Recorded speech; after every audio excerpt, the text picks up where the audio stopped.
this time, but we've got one or two. So good morning, sir. Your wonderful B275. Now, you're a great supporter of these local shows. How many shows do you reckon to do a year?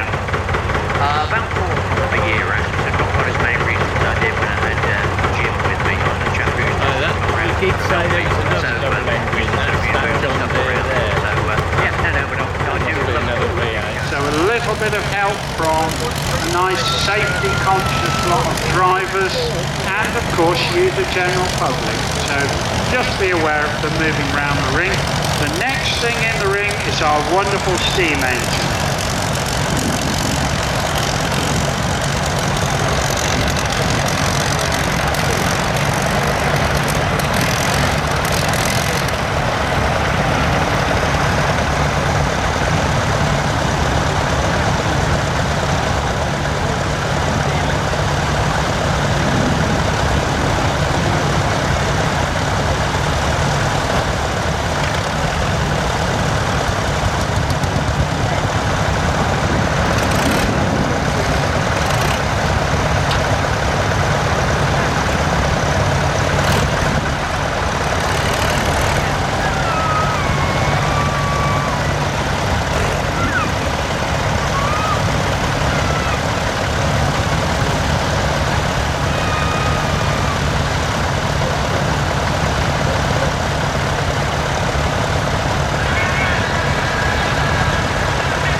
We have a gentleman who's lost some keys for his lorry. So if anybody sees any keys or anything else come to that, please bring it to the commentary box and we'll try and reunite it with the owners. We've already had a mobile phone handed in, a pair of glasses, some money even. How about that? So, what a display of tractors. Real credit to these guys because the time and effort that goes into getting these tractors, just getting them here, never mind the restoration work, because well, I think we've got our oldest tractor is going to be around about 90 years of age, and to have spent a working life on farms, it is pretty incredible when you think the conditions that many of them have worked in, and then to have them restored to really this absolutely fabulous condition. Now we are raising money for charity this weekend with Click Sargent and Dementia UK, and these girls with their wonderful pink tractors, that is what that is all about. So if you would like to support those charities, we have got 1 or 2 items we're selling on behalf of those 2 charities, and all the money they raise this weekend from selling of those products goes straight to the charity. It's not as though it's a commercial operation, it's a charity. So go and look down at the vintage tractors. There's an amazing display down there, and you can only really get a true idea of the work that's gone into restoring them by having a look at them up close and personal.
a wonderful, wonderful, now he's trying to confuse me by calling it a Bedford, and I know it probably isn't a Bedford, but we will find out, because that is a bit of an innovative and interesting variation on the theme. The lot of miniature scenes as well, and that is a whole other story of which we will get involved in that in a few minutes by talking to these wonderful guys with their miniature steam, and you'll hear them talking about 6-inch scale, 4-inch scale, and that refers to the original plan. The first of our full-size attractions engines. Now this is an Altchin, so popular in this area because of the whole of the story about Altchin being made in Northampton. Hello Mario, brother. He's obviously a plumber during the week and a steam engine driver at the weekend. Moonlight Rumbler next, again from the wonderful Alan Eaton stable. These wonderful, wonderful engines. He's such a supporter. Predominantly an agricultural engine, so as we said earlier, would be jobbing, moving from farm to farm, all sorts of different activities that went on. So make no mistake about it, ladies and gentlemen, these engines would have been worked and worked and worked. The drivers would load up on a Monday morning and they would set off. Sometimes they'd be away for a week or 10 days. Absolutely incredible, the work rate of these. And again, just absolutely look at the quality of the presentation. Ransom, Sims and Kettering. Ransom, of course, so famous for the whole agricultural story, ploughs, cultivators, combines. They very much started with a steam engine. Road rollers, of course, another very active part of the whole steam story. Now I know that little one coming past me now is actually one of the very early diesel powered. But these rollers, of course, so important in construction terms because the clue's in the name. They were rollers. They were what crushed the ground and compacted the ground. This wonderful Rushton coming past me now. Great to see you again, sir. Hello. Again, look at the presentation of these engines. I think even the most ardent fan would tell you that they are some dirty things. They never seem to be happier than when they're putting black spots all over themselves. So to see them polished up to this fantastic standard. Next, another of our wonderful miniature steams. These miniature steam engines actually relatively modern. Most of them being made in the last 20 years. And again, it moves the whole engineering ability of the maker into a whole new level of ability. Of course, many of these engines, sadly, in the end of the 1950s, because an engine weighs so well that if you're a scrap man, you unfortunately look at it as 10 tons or 15 tons of scrap.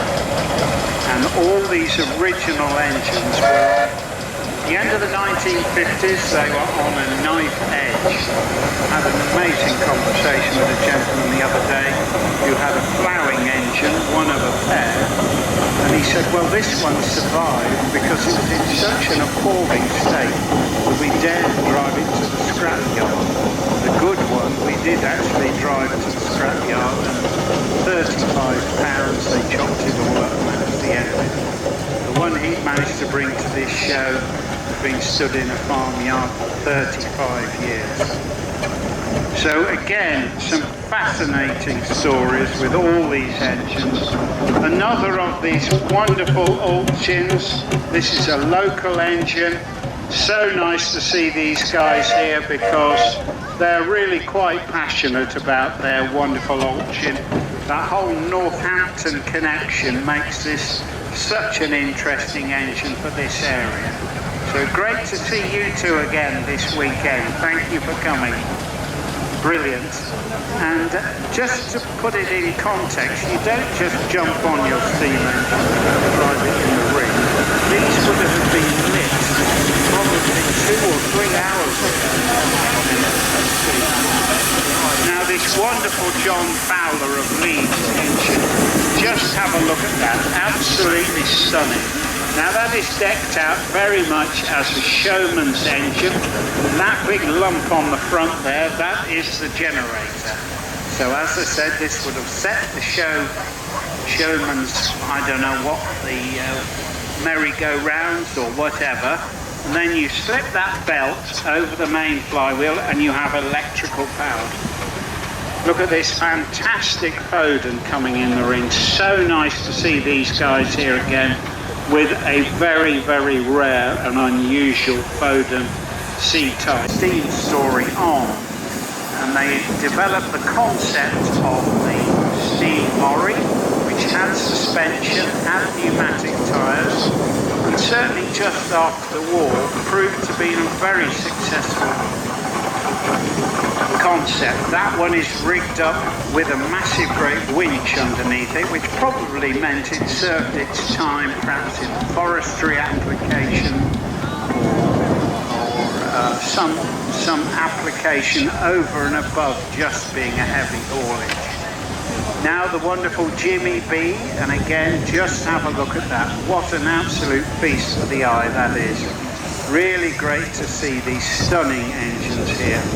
We are so pleased and so proud to bring you a really amazing display of engines. I think the youngest engine here will probably be 100 years of age, and there'll be plenty of engines here 140 or 50 years of age. Now this Burrell now coming in the ring is very much rigged up as a heavy haulage, a road-going engine. We can tell that from those rubber tyres on there, which made it a more user-friendly. There's not a lot of suspension there, but there is a bit. And it made them a much safer machine on the road because you had a bit of a chance of being able to stop yourself.